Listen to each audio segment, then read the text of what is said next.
Hi guys, thanks for joining us. So this is the second Get Doper Unmasked webinar. And today we're talking about the psychology of unmasking and how you can reconnect with mind, body and self. Yes, remembered all the words. Amazing. Well done. Amazing. Now we are very excited to be joined today by two lovely guests. But just before I get them to introduce themselves, just to say the chat is open.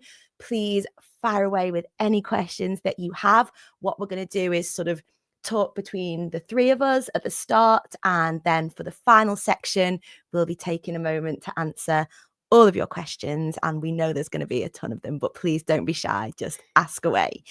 So I'm joined today by Nicole and Dr. Emma, and I'm going to let them introduce themselves. So Nicole. Hi, everyone. So a lot of you may know me primarily from Love is Blind UK.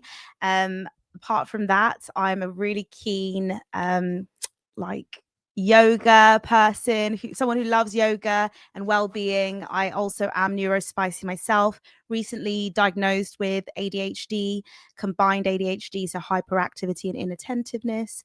And I've, been working with Get Doper for, a few months now, and I have been taking their supplements and I found them incredible. And I'm so privileged to be with you guys today.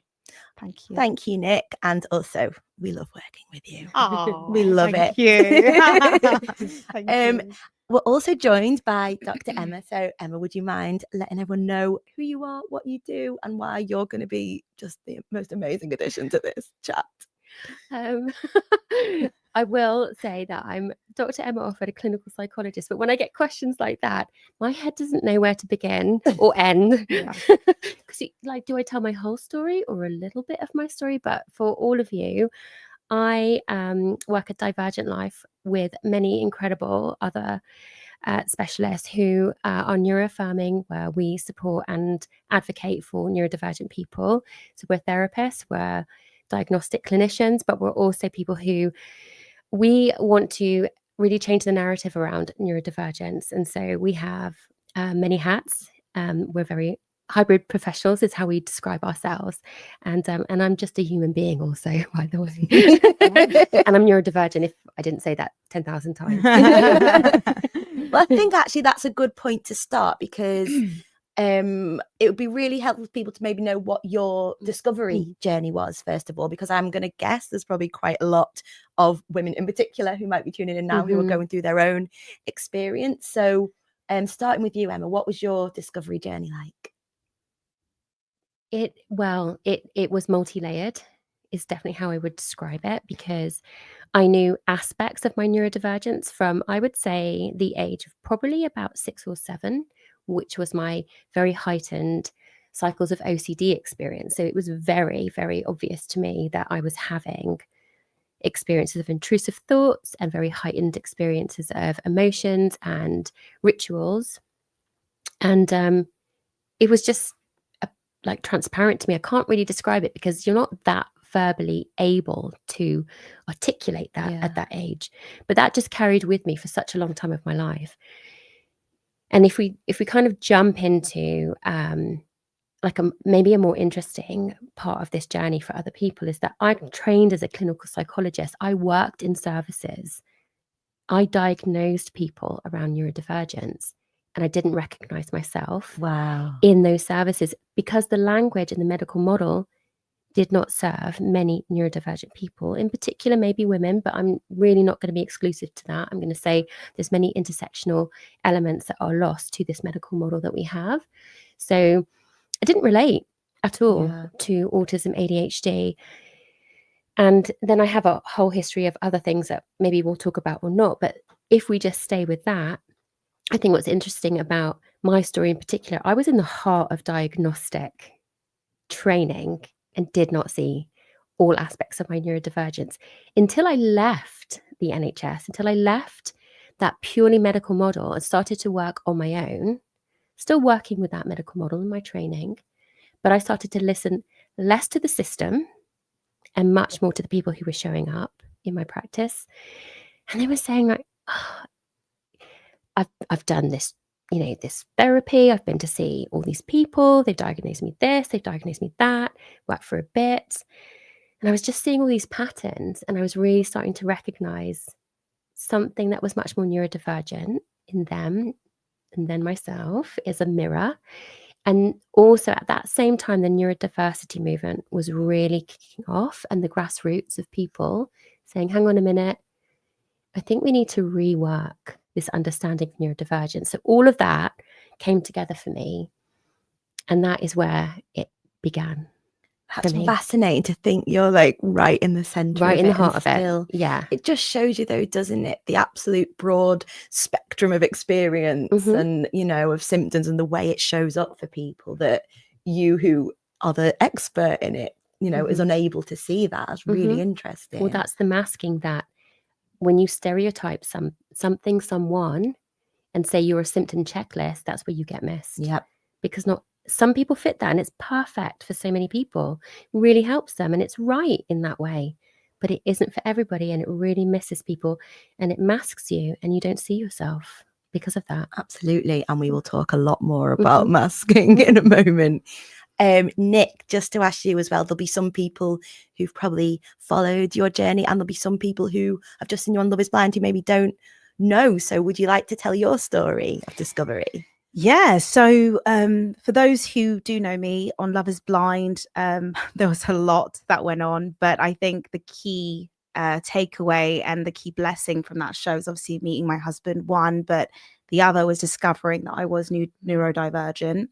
And how that came about was in the show, when Ben and I lived together, he was like observing me, right, trying to understand me but a lot more, and he kind of noticed a lot of quirks, but these are not like just like, they were like frequent quirks, like multiple times a day kind of quirks. So I mean, I'd be leaving key cards in the sink, you know, regularly losing my keys more like 7, 8, 9, 10, maybe 20 times a day. Like it was like being really late for things on set. And, you know, I think my wedding dress fitting, I think I just didn't look at the group messages behind the scenes, and I kind of slept through my appointment.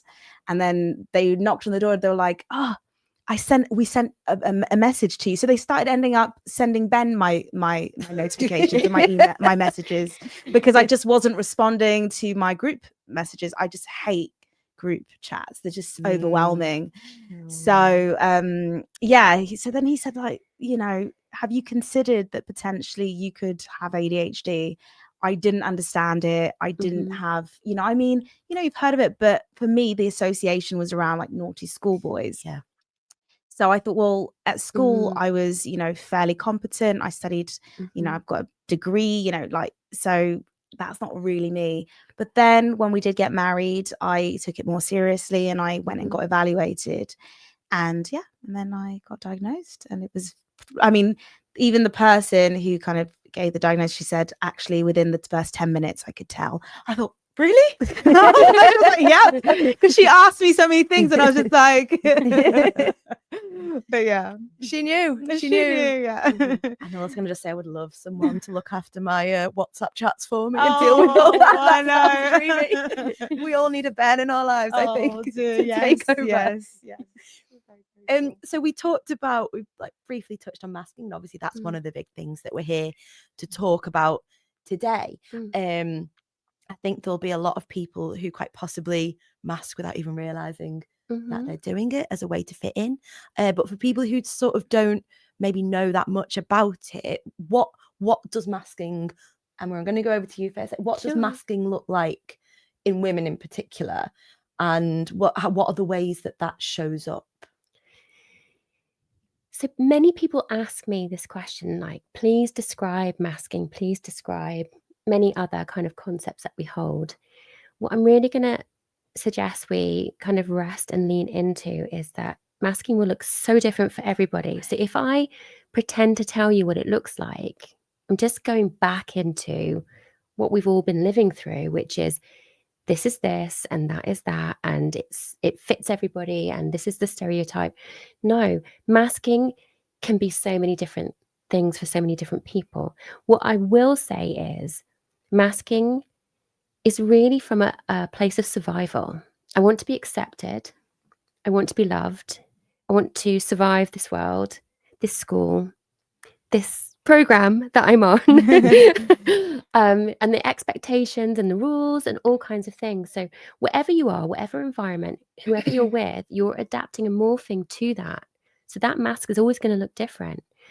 Some people will go into more of a, I will be more like you kind of mask. So they'll mirror, they'll camouflage. Some people will shut down. I can't mask you. It's too hard. It's too alien. So I'm going to be very still, and they might not be noticed. They might look like the good girl if we're going to talk about girls, or they might be the good boy actually as well. Like, we can't just completely genderize all of this, can we?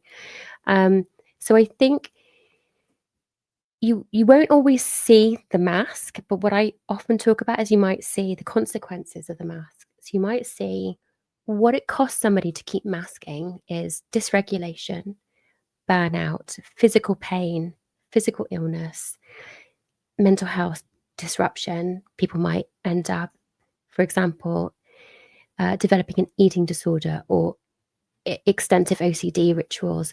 Things morph and change because they're holding so much in, and then it displaces itself elsewhere. So it can be an explosive reaction. It can be addiction. It can be so many other things. The consequences then are what people often think is what's happening to you. But actually, it's that you've been masking, and it has to go somewhere. The cost of that has to go somewhere. So I really want people to not think that you can see a mask. Yeah.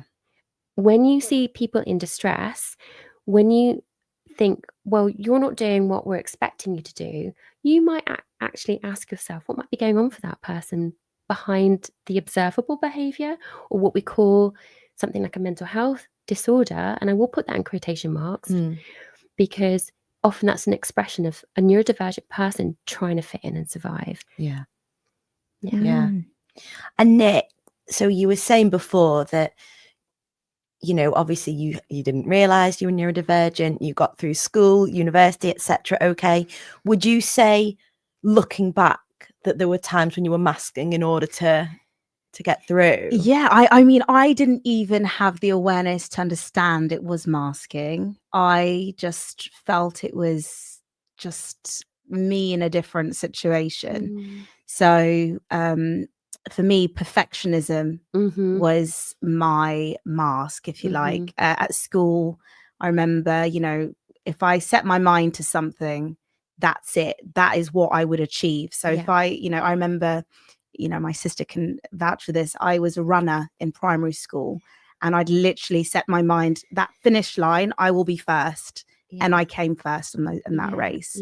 And I think it got to a point where it was like, okay, because, you know, I was no longer, you know, with ADHD, your interest fades. If my interest faded and I stopped being enthusiastic in athletics, obviously, I think I got to a stage, I think when I was like in year 8 or something, where I just stopped being interested in athletics. Done with that.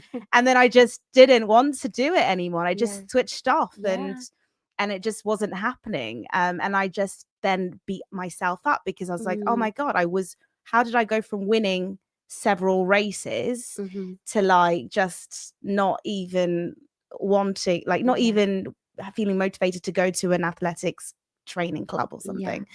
And then I found a different interest. So I think, ultimately, I think I've gone off topic a bit, but essentially for me, masking has been about that perfectionism and navigating that throughout. And at school, when I was in academics and maths as well, again, it was about knowing. I liked math so much because I knew your yes is your yes, your no is your no.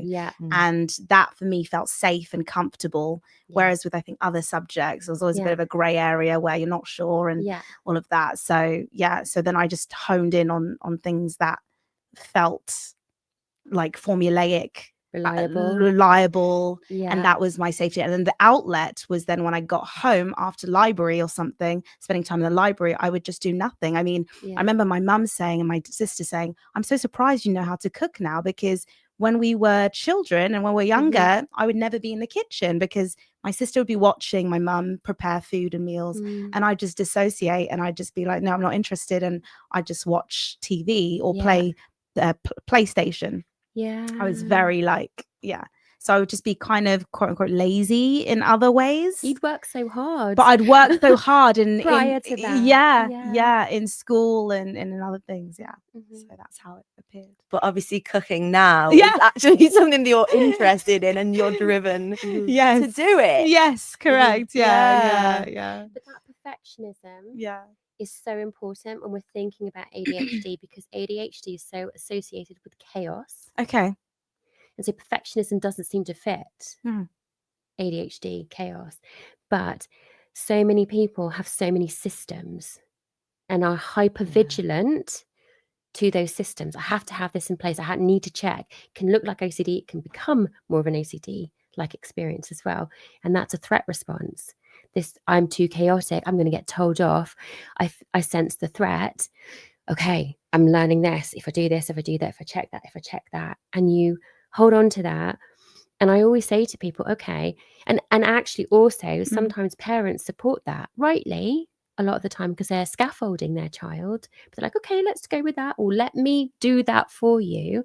And that people can mask other people's neurodivergence through their support. Yeah. So if you've got a highly neuroaffirming family, don't know your child's neurodivergent, you're like, okay, I see my child needs this level of support, keeps going. And then you meet a situation where your parents or the other scaffolding isn't available, like a TV show or some other experiences of life. And then it all falls away. It's like suddenly it's revealed.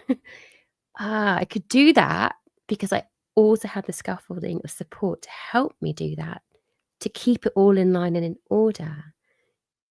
And then it drops away sometimes. Yeah. I think that's definitely something. So we, as Skeptopa, we speak to various neurodivergent individuals and like we write with them and we share like their stories. And one of the big things that has come up so many times is that when the lockdown happened, how all of a sudden people's realization all of a sudden when they didn't have those pillars in place, when they didn't have a routine, a job, that the gym closed, whatever it might be, that all of a sudden the rug was taken from under them and they just went to bits. Because of course if you didn't know that all those things were what were propping you up, then of course like that's going to be so difficult. And the opposite, I don't have to keep maintaining my perfectionism. I can breathe in this moment and stepping back into the world and masking up again was some of the hardest things that so many people had to do. It was a difficult time for different reasons for so many different people, but that is an unmasked experience for so many people that should be validated, as they couldn't get back up again. They couldn't step back into that mask and do all the things that they had been upholding, maintaining, and they realized, oh, I'm a different me in this moment. And we get that from these massive shifts of environmental experiences, relational experiences. We suddenly see a different version of ourselves and we realize and see what we've been holding up and maintaining. And if we get a break from that, it's really hard to find the energy to do it again and go, hey, I just learned this about myself, not really sure how to go back there. In fact, I can't. Well, that is a thing actually. So we talk about how damaging masking can be, how exhausting it is. You're constantly putting on a persona, trying to fit in, with something that maybe isn't your natural way of being. And, we talk about people having the freedom to unmask. But what does that look like? What is that on a day-to-day level? How, if someone right now is recognizing what we're talking about and knows that they're doing these things, how do you actually on a practical level start to pull that apart? I'm sure. Go for it. Interrupting now. So I think for me, therapy helped me so much because, again, with that perfectionism, but at the time when I started therapy, I didn't know that I was neurodivergent. So when I was having those sessions, it was mainly around my relationship with myself as a neurotypical.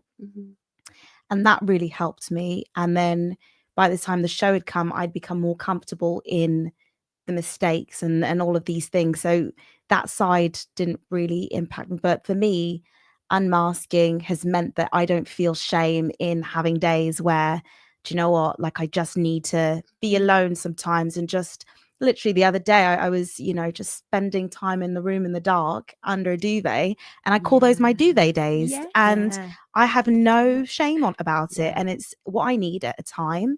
Obviously, sometimes I go out and I'm happy when I'm Yeah. out, but sometimes I just need my nervous system to just reset. Mm-hmm. And I don't feel that shame anymore because I'm listening to my body, and I feel really, really comfortable with Mm-hmm. it. Yeah. Mm-hmm. I think we all need a duvet day. Duvet day. Yeah, we've also been renaming it today in some work I've been doing with my team, crumple down days. I can't take credit for that, but that I like to like spread that phrase, the crumple down day. It's just like, yeah, get in your duvet and crumple down. Yeah. It's a lovely thing. I mean, I'd add to that, there are costs to masking. I can't live without my mask. I cannot live without my mask because you're too vulnerable. Step out into this world until the world can be truly neuro-affirming and neuro-aware. Maybe it will never get there completely. I mean, we're all ever shifting and changing, but our mask is a survival strategy and we do need it. When we're aware of it and we can do our duvet days, we're actually looking after ourselves. So that's okay. It's like, okay, I had to wear my mask today. And then now what I need to do is look after the cost of that mask. But until you knew that about yourself, you didn't do the looking after bit. No. And that's part of the problem. I choose to mask. I know when it will serve me well or make me feel more confident, more protected. I can't show up all the time. No one does, by the way. No. Neurodivergent or not. You don't just roll out of bed. You can just rock into this world. Like we all just do something that society expects to some level, don't we? The neurodivergent experience, though, is more of a safety trauma experience. So you feel you have to be accepted and survive. And there's a truth in that. But I think when you become aware, you become more compassionate, exactly as you've said. And I think that changes quite a lot of that experience. Yeah, agreed. Absolutely. And is there anything, I mean, duvet days aside, is there anything that you recommend as a kind of a self-care technique? I mean, I use the word hack, but like something that people can do to be kind to themselves, to make sure that they're sort of being compassionate and gentle with themselves. Is there anything that people can do day to day? Because we really like to give some practical tips to anyone tuning into this. Yeah, my practical tip is don't think you need to have a practical tip. I'm really sorry, I really annoy everyone with this. It's like, because that's generic. It's not, you don't go to a supermarket and buy a certain brand of breakfast and it's in like a certain tool. You've really got to learn about your neurobiology, and that takes a bit of work and a bit of thought and acceptance. That's just no one solution for everybody. You might find somebody who can share a hack that really relates to you and works for you, but don't feel that share and that hack, if it doesn't work for you, that it's hopeless, nothing's going to work for you. It's okay. You can find something that really works for you. And part of that journey is unmasking to yourself first, not to the world. You don't have to just step out into the world and go, here I am. I mean, that's a big step. There are lots of steps you can take in between and before that, which begin with yourself. The closest people to you, the safest people to you, who will go, okay, like I might have known this before you did actually sometimes, but they, find your community, begin to find yourself and work out your own hack and your own, that's to me, that is my tip for people. Really. Yeah. That's great advice. I love that. And speaking of your community, obviously, that is hugely important. That's certainly what we've tried to create with Get Dope, like to bring neurodivergent people together and just tell them you're not alone. Like there are thousands of people that share your experience. Nick, I'm going to come to you and ask, for you, who are the people in your life who are the ones that you are the most free to unmask in front of, that you do go to when you have those moments when you need support? I think it's very different because, I say it's very different. I think my sister really, really knows me. You know, she's seen me from childhood. So there's something about being in her presence that just feels like I can just be completely, there's a space where there's absolutely no judgment. She just gets me. She just knows me. She knows me. Because we've had the time together, the duration of time together, so that anything that, you know, I don't always say the best things all the time. You know, sometimes I don't always make sense or whatever. Yeah. But I know that she trusts, you know, where I'm coming from and all of that. So it feels very safe to be around her. And even that day I had a duvet day, I was like, oh, do you want to come over? And we just like, we just chilled, you know, we're just watching films on a projector that Ben set up. In the bedroom, like, you know, and it was really, really nice. And we just had like film night, you know, and it was just, she knew what I needed at the time. And it was just multiple films, no talking really. I know that's so weird, but we just weren't really talking much. And yeah, it was really, really nice. And then shout out to Ben as well, because, you know, in certain areas, like, you know, for example, when I get really overwhelmed, like, I mean, I'll share something. There was something we did recently. We went away and we did like a shoot, and I got really emotional. Like, I got really quite emotional about it because I felt overwhelmed about being on a set and having the production and all of that. And I think there were just multiple things going on, and it just felt very overwhelming. And he just said to me, you know, like, babe, anytime you feel uncomfortable, just like, you know, you're my priority. Like, if you're not comfortable, we're not comfortable, you know? And that was just, it meant everything to me, that kind of support. And it was really what I needed at the time. And to know that he's learning about me, and hopefully with time, he'll be at that level where my sister is at, because she's had the time with me. But he's already such a support system in the short time that we've kind of known each other. So yeah, it's been brilliant to have those two. And then my parents as well. I feel like if I don't have them in, it's a given. Yes. Nice. And Emma, what about you? Who's your community? Jolene sat right over there, for those of you who can't see her.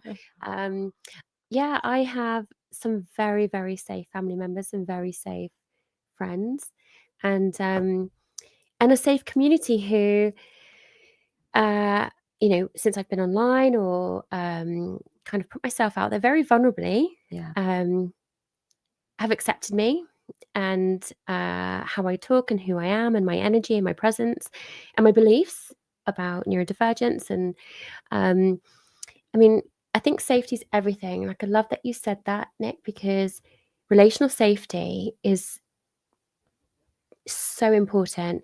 And whether you're neurodivergent or something else is going on in your life, it's not the only kind of marginalized voice that's happening out here. But in particular, we're talking about this. But when you have people who accept you and let you outsource some of the things that are a bit tricky for you, and say, you know what, that's fine. Like, you know, that's actually something I can do. That's a skill of mine.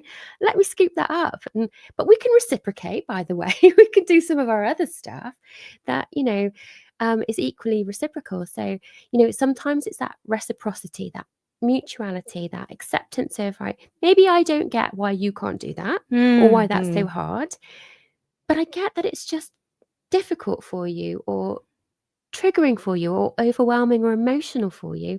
That acceptance is gold dust to our nervous system and our sense of safety, and relationships build on that, and our sense of safety builds on that. And then actually we thrive a lot more, and we can do a lot more than we didn't think we can do. But even if we don't get to that point, to me, safety, relational safety is everything, and that acceptance is all important. Absolutely. And if anyone who is tuning in isn't familiar, at Divergent Lives, like, Dr. Emma's content is amazing, and what you're doing is just so positive and so great, and everyone should go and check it out. But we'll obviously share all this afterwards. I think we might have some questions, actually. Oh yeah. Oh, can I check the TikTok live? You can, of course you can. Guys, do you have any questions on the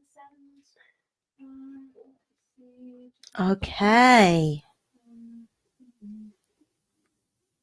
So while Nick's checking that, I'm going to ask you, Dr. Emma. So someone on the chat has asked us, what about navigating ADHD? If anyone isn't aware, that's autism and ADHD, where some of your needs might clash. So, for example, the need for routine and predictability and structure, but also needing change and excitement and dopamine. Yeah, I mean, it's a very open-ended question. I What know. about navigating it? Quite a big one. Whoever asked that, please just let me let you know. The scientific world is still navigating that. So please don't feel you need to have a complete answer to that. Try and accept those seemingly inconsistent parts of yourself. They do make sense. The world tells you you have to be one thing or another. And we're learning that, no, we don't. We are multi-storied. We have different parts. Personally, people call me really calm. And they say, your voice is calm. You're always calm. I'm like, yeah, that is part of me. I call it my Labrador energy, where I'm just, I cannot stop moving. I just don't know what I'm saying. I'm all over the place. I like both my parts. Yeah. So my advice would be is like, for now, until we try and work this all out, embrace those parts. They might be causing you stress, but maybe some of that stress is because you feel you have to be one or the other. Yeah. You can be, I call it multi-storied, not the car park. You can have many stories about who you are. Yeah. And that is not what we're taught. We're taught you have a personality. You are this or you're that. Well, 1 minute you were that and then you're this and I don't understand you. No, we are dynamic. We are interchanging. If I'm in one room with different people, I'm a certain self. And if I'm in another room with a different kind of situation, I'm a different self. But they're all parts of me. Yeah. So that would be kind of my answer to that, which I hope that helps that person. I think that's a great answer. Thank you. Nick, is there anything on TikTok Live that people want to know that we need to cover? What? It was mainly compliments, really. Oh, I think that's someone lovely. someone's lovely. saying that they've just, from this conversation, like they're 27 and they feel like they need to look into whether or not they're neurodivergent. Amazing. So that's positive. They've been seen. Yeah, Yeah, been lovely. seen. Yeah. And that's why it's so important and so great that you've decided, you made that choice to talk about it. Like this is it's what people need. Yeah. Now, Nick, did you come with any of your own questions?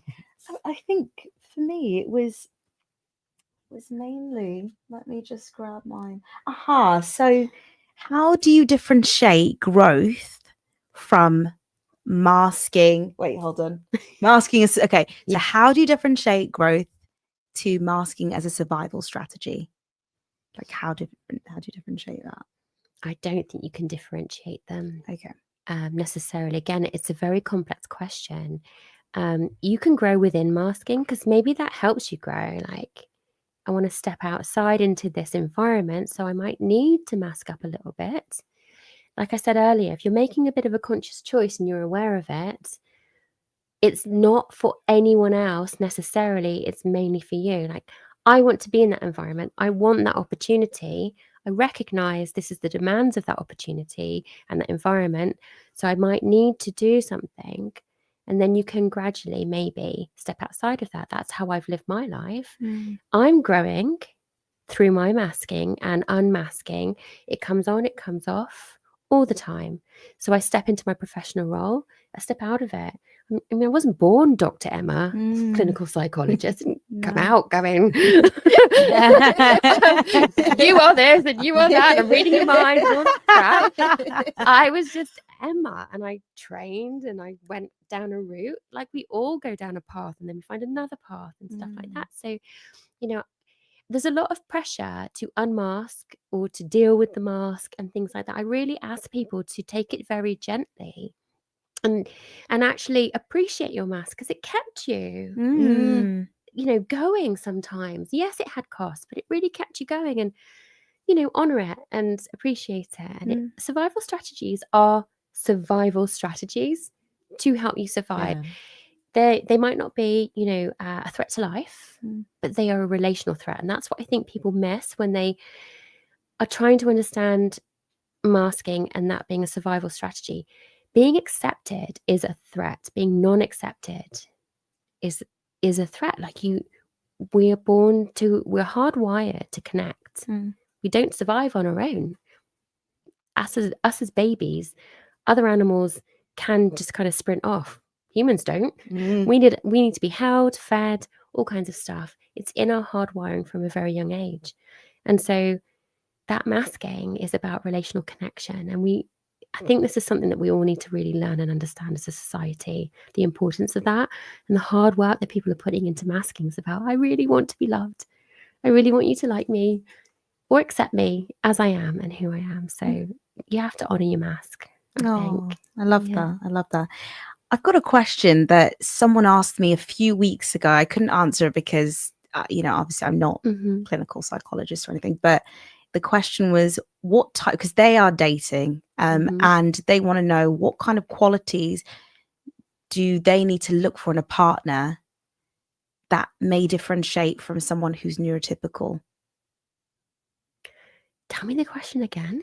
So the question was something like, I'm neurodivergent. Yeah, I'm okay. dating. Yeah. What kind of qualities do I need to look for in a partner? Yeah. That is different from potentially a neurotypical person looking for a partner. Right.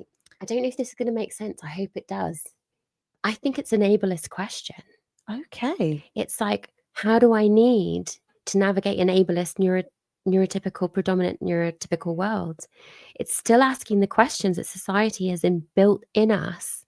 How do I stay safe? Like, we can have relationships with neurotypical people, other neurodivergent people. Neurodivergent to neurodivergent relationship isn't always the best relationship either. Okay. It's not about filtering out these people and like, I'm only, it's back to binary to me. Yeah. And I don't personally, and other people will probably disagree with me, but I think we're still asking the same questions.